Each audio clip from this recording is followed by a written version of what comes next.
Welcome back to NGCon academy. और अभी हम करेंगे क्वांटम्स इफेक्ट। क्वांटम्स इफेक्ट की जो हमारे पास डेफिनेशन है वो इस तरह से है कि the scattering of photon by a loosely bounded electron.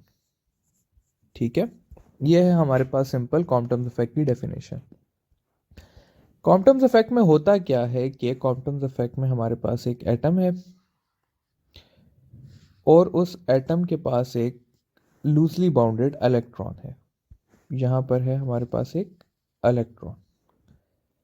अब अगर हम इस पे एक फोटोन बम्बार्ड करें या लॉन्च करें, ठीक है, ये फोटोन आया इस पे और इसने इसे स्ट्राइक किया, तो स्ट्राइक के बाद क्या होता है कि ये इलेक्ट्रॉन जो है ये इस तरफ आ जाता है इस तरह करके, और ये फोटोन जो है ये डिफ्लेक्ट हो जाता है ऐसे करके। ठीक है, और ये एक ख़ास एंगल पे जो है दोनों डिफ्लेक्ट होते हैं और ये दोनों एंगल्स इक्वल होते हैं। तो ये है बेसिकली हमारे पास क्वांटम इफेक्ट के एक फोटोन एक इलेक्ट्रॉन को स्ट्राइक करता है और फोटोन लगने के बाद अपना पाथ चेंज कर लेता है और इलेक्ट्रॉन एमिट हो जाता है। ये स्टूडेंट्स ऐसी ही एक चीज़ है कि अगर मैं कंसिडर कर लूँ कि मेरे पास एक बिलियर्ड्स की टेबल है, बिलियर्ड्स या स्नूकर या 8 बॉल पूल, उसकी मेरे पास एक टेबल है और इस पे जो है मेरे पास वाइट बॉल होती है एक। ठीक है, तो ये मेरे पास एक वाइट बॉल है और ये एक और बॉल है यहाँ पर। तो जब मैं इस वाइट बॉल को इस पे स्ट्राइक करूँगा तो ये वाइट बॉल खुद इधर चली जाएगी और ये ब्लू बॉल जो है ये डिफ्लेक्ट होके इधर आ जाएगी अगर मैं इसको एक ख़ास एंगल पे टच करूँगा तो यहाँ पर भी ऐसा ही एक चीज़ हो रही है कि जो फोटोन है वो एक्ट कर रहा है एज अ बॉल और वो इलेक्ट्रॉन को स्ट्राइक करके उसको एमिट कर रहा है और ख़ुद उसका पाथ क्या हो रहा है, चेंज हो रहा है। इसीलिए हम कहते हैं कि क्वांटम इफेक्ट जो है वो एग्जाम्पल है मैटर या पार्टिकल नेचर ऑफ फोटोन की या लाइट की। ठीक है, तो वो लाइट की पार्टिकल नेचर को डेमोन्स्ट्रेट करता है। अब यहाँ पर होता क्या है स्टूडेंट्स के जो हमारे पास ये स्कैटर्ड वेव है, ये वाली जो है ये स्कैटर्ड फोटोन है और ये जो था ये इंसिडेंट फोटोन था। तो मैं कह देता हूँ कि मेरे पास इंसिडेंट फोटोन की वेवलेंथ लैम्डा आई है, उसकी फ्रीक्वेंसी एफ आई है और उसकी एनर्जी ई आई है। इसी तरह जो स्कैटर्ड फोटोन होगा उसकी फ्रीक्वेंसी लैम्डा एस हो जाएगी, उसकी फ्रीक्वेंसी एफ एस हो जाएगी और उसकी एनर्जी ई एस हो जाएगी। अब स्टूडेंट्स अगर आप लोग खुद सोचें कि स्ट्राइक करने के बाद जो है वो फोटोन की एनर्जी कम होनी चाहिए या ज़्यादा होनी चाहिए, तो हमारा दिमाग में यही कहेगा हमें कि उसकी एनर्जी कम होनी चाहिए। तो स्कैटर्ड फोटोन की एनर्जी इनिशियल या स्ट्राइकिंग फोटोन से कम होती है। अगर एनर्जी कम होगी तो हमें पता है कि एनर्जी और फ्रीक्वेंसी डायरेक्टली रिलेटेड है, तो फ्रीक्वेंसी भी क्या होगी स्कैटर्ड की, कम होगी इंसिडेंट से। और फ्रीक्वेंसी और लैम्डा एक दूसरे के इन्वर्सली प्रोपोर्शनल है, तो आखिर में हमें मिल जाएगा कि स्कैटर्ड फोटोन का जो वेवलेंथ है वो इंसिडेंस से ज़्यादा होगा। तो क्वांटम इफेक्ट में क्या होता है कि एक फोटोन है वो जाके इलेक्ट्रॉन को स्ट्राइक करता है, उसकी वजह से उसकी एनर्जी और फ्रीक्वेंसी कम हो जाती है और उसकी जो वेवलेंथ है वो ज़्यादा हो जाती है। आखिरी एक और चीज़ जो आप लोगों से कॉमनली पूछी जाती है वो ये है कि कौन से लॉस जो है वो ये ओबे करता है। तो स्टूडेंट्स ये दो मेजर लॉस ओबे करता है। एक ये law of conservation of energy को ओबे करता है, और दूसरा ये law of conservation of momentum को ओबे करता है, ये वाला क्वांटम इफेक्ट का प्रोसेस। ये हमने इस स्लाइड में सिर्फ देख लिया इंट्रोडक्शन के क्वांटम इफेक्ट क्या होता है और क्यों हम इसको पार्टिकल नेचर ऑफ लाइट में कंसिडर करते हैं। अब हम देख लेते हैं कि चेंज इन वेवलेंथ क्या होता है, या जिसको हम दूसरे अल्फाज में कहते हैं क्वांटम शिफ्ट क्या होती है। तो स्टूडेंट्स, अभी हमने ये देख लिया कि जो हमारे पास स्कैटर्ड वेवलेंथ होती है वो ज़्यादा होती है इनिशियल या इंसिडेंट वेवलेंथ से। तो अब क्या है कि मैं ये जो इनका डिफरेंस है, यानी कि स्कैटर्ड और इंसिडेंस का जो डिफरेंस है हमारे पास, वो कहलाता है क्वांटम शिफ्ट। तो अगर अभी कभी आप लोगों से ये पूछा हो कि फाइंड क्वांटम शिफ्ट, तो इसका मतलब है कि आप लोगों से चेंज इन वेवलेंथ के बारे में पूछा गया है। तो चेंज इन वेवलेंथ का दूसरा नाम है क्वांटम शिफ्ट, और ये क्वांटम शिफ्ट इक्वल होती है h over M not C 1 minus cos of theta के। ठीक है, इस इक्वेशन में ये जो h है ये प्लांक्स कांस्टेंट है, ये m नॉट जो है ये मास ऑफ इलेक्ट्रॉन है, ये c स्पीड ऑफ लाइट है, और ये जो थीटा है ये आपके पास एंगल ऑफ डिफ्लेक्शन है। ये कौन सा वाला एंगल है? ये स्टूडेंट्स वो वाला एंगल है कि जब फोटोन ने इलेक्ट्रॉन को स्ट्राइक किया और फोटोन बेंड हुआ या स्कैटर हुआ, तो ये जो एंगल आता है, ये वाला एंगल, ये है इस कॉस थीटा में एंगल। अब ये तो वो चीज होगी जब आप लोगों से पूछा गया कि हमें क्वांटम शिफ्ट के बारे में बता दें। ऐसा भी हो सकता है कि आप लोगों से क्वांटम शिफ्ट की जगह एक सवाल किया हो कि स्कैटर्ड वेवलेंथ के बारे में बता दें, स्कैटर्ड फोटोन के वेवलेंथ के बारे में बता दें, यानी कि लैम्डा एस के बारे में। तो इस इक्वेशन को आप लोग थोड़ा सा मॉडिफाई कर देंगे, लैम्डा एस को इस तरफ लिख लेंगे, जबकि लैम्डा आई को उस तरफ ले जाएंगे, और ये आपके पास बन जाएगा lambda I plus H over M not C 1 minus cos theta. ठीक है, तो ये इक्वेशन इस तरह से मॉडिफाई हो जाएगी। अब इसके अलावा ये भी पूछा जा सकता है आपसे कि एनर्जी ऑफ स्कैटर्ड फोटोन के बारे में बता दें। तो एनर्जी का और वेवलेंथ का आपस में क्या रिलेशन है कि जो सॉरी फ्रीक्वेंसी के बारे में पहले पूछ लेते हैं ताकि आप लोगों को इक्वेशन बनाने में आसानी हो। तो फ्रीक्वेंसी का देख लेते हैं। तो फ्रीक्वेंसी और लैम्डा का आपस में क्या इक्वेशन है कि c होता है एफ लैम्डा, तो लैम्डा हो जाएगा हमारे पास c बाय एफ। ठीक है, तो अगर इस ऊपर वाली इक्वेशन में मैं c बाय एफ डाल दूं लैम्डा की जगह, तो मेरे पास बन जाएगा c over F S is equal to C I over c over F I plus h over M not C 1 minus cos of theta. अब इस सारी इक्वेशन को मैं c से डिवाइड कर दूं अगर, तो यहां पर इस तरह आ जाएगा, ये c इसके साथ कैंसिल हो जाएंगे और ये बन जाएगा मेरे पास c स्क्वेयर। तो यहां पर मैं लिख सकता हूं 1। तो ये इक्वेशन आ जाएगी मेरे पास इन टर्म्स ऑफ फ्रीक्वेंसी। आखिर में आप लोगों से ये भी पूछा जा सकता है कि एनर्जी ऑफ स्कैटर्ड फोटोन यानी कि ई एस फाइंड करके दे दें।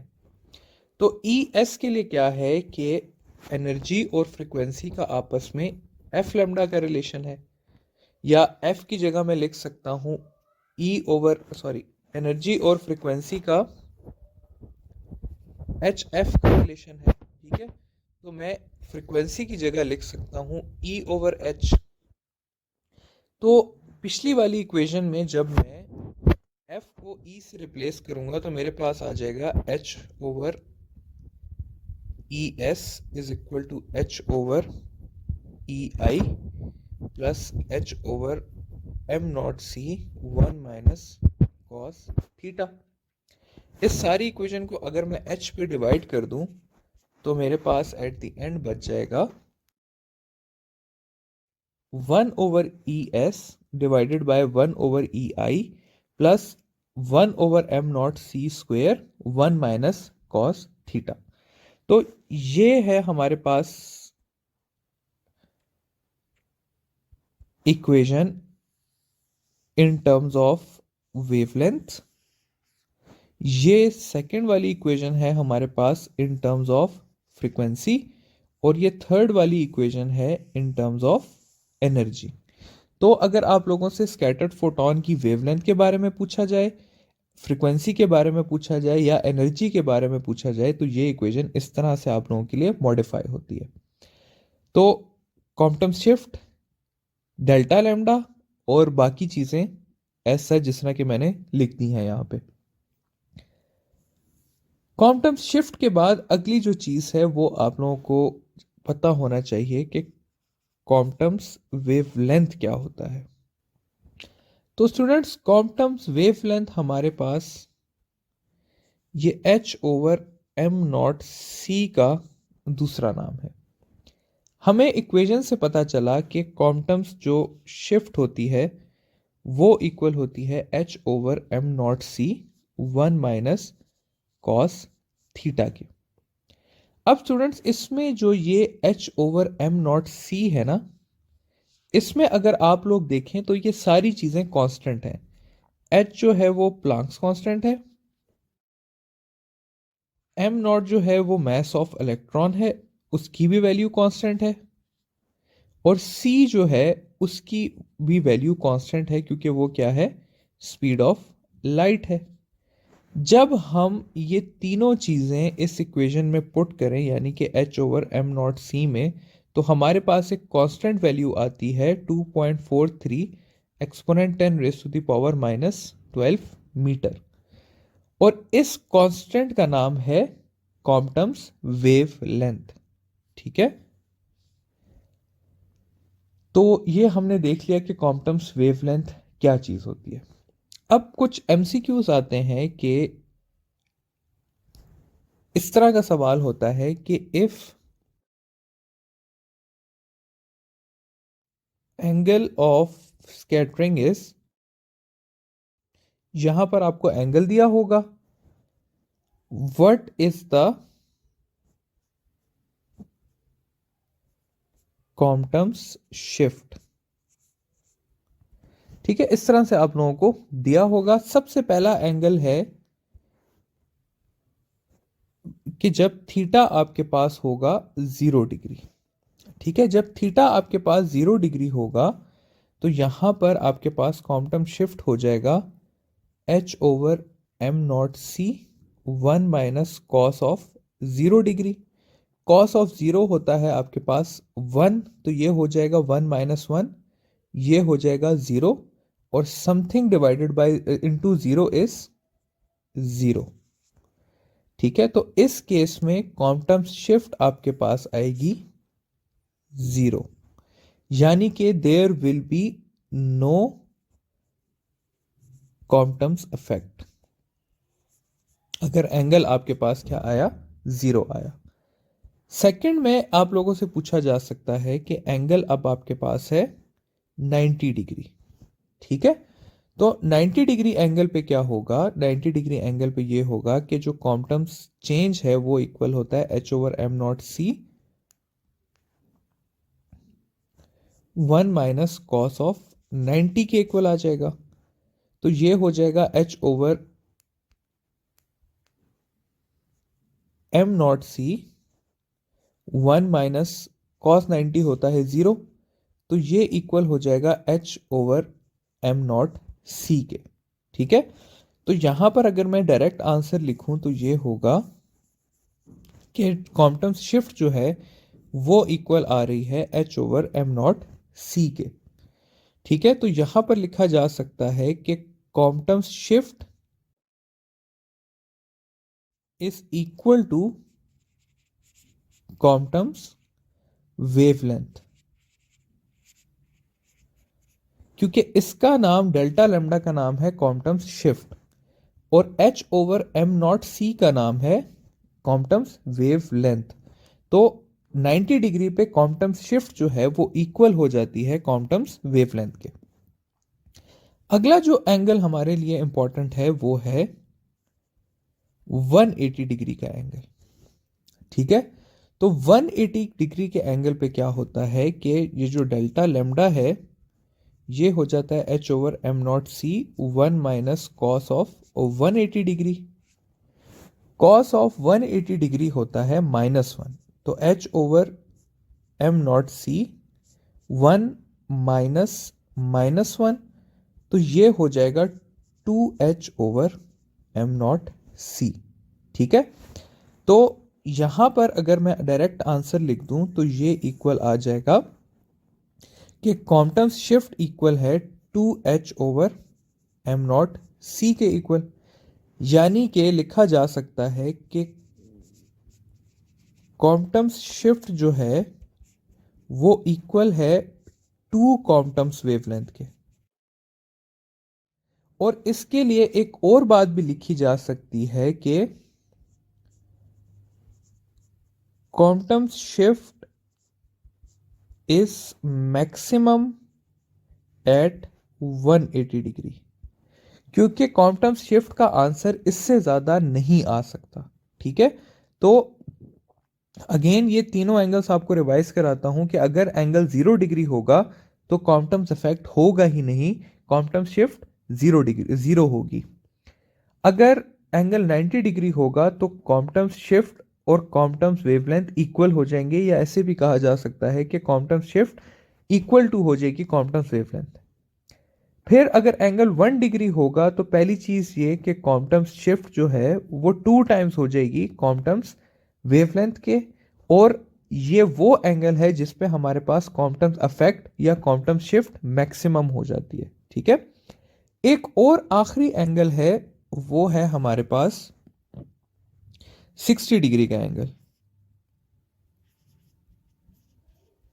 60 डिग्री पे स्टूडेंट्स क्या होता है कि 60 डिग्री पे जो हमारे पास क्वांटम शिफ्ट होती है वो हाफ हो जाती है क्वांटम वेवलेंथ के। तो ये वो एंगल है जिसपे जो क्वांटम शिफ्ट है वो हाफ हो जाती है क्वांटम वेवलेंथ के। ठीक है, तो ये आ गया सारा हमारे पास एंगल्स की वेरिएशन कि किस एंगल पे क्वांटम वेवलेंथ या क्वांटम शिफ्ट हमारे पास कितनी होती है। तो क्वांटम इफेक्ट को समराइज अगर किया जाए तो इसके लिए हम ये लिख सकते हैं कि सबसे पहले इसमें क्या हो रही थी, स्कैटरिंग हो रही थी ऑफ फोटोन। स्कैटर्ड फोटोन का जो वेवलेंथ था वो ग्रेटर था इंसिडेंट फोटोन से, और उसकी एनर्जी और उसकी फ्रीक्वेंसी कम थी इंसिडेंट फोटोन से। अगली चीज जो थी हमने ये देखी कि जो डेल्टा लैम्डा है उसका नाम होता है क्वांटम शिफ्ट, और डेल्टा लैम्डा की वैल्यू इक्वल होती है h over M not C 1 minus cos theta के। फिर हमने ये देख लिया कि h over M not C का नाम होता है क्वांटम वेवलेंथ,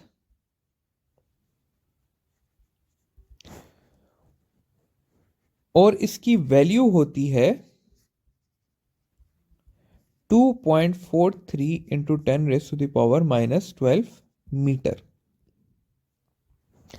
उसके बाद एंड में हमने देख लिए एंगल वेरिएशंस को।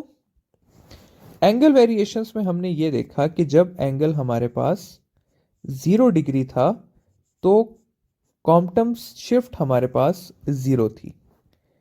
फिर हमने देखा कि जब एंगल 90 डिग्री हो गया तो क्वांटम शिफ्ट जो थी वो इक्वल हो गई क्वांटम वेवलेंथ के, यानी कि 2.43 एक्सपोनेंट 10⁻⁻12 मीटर के।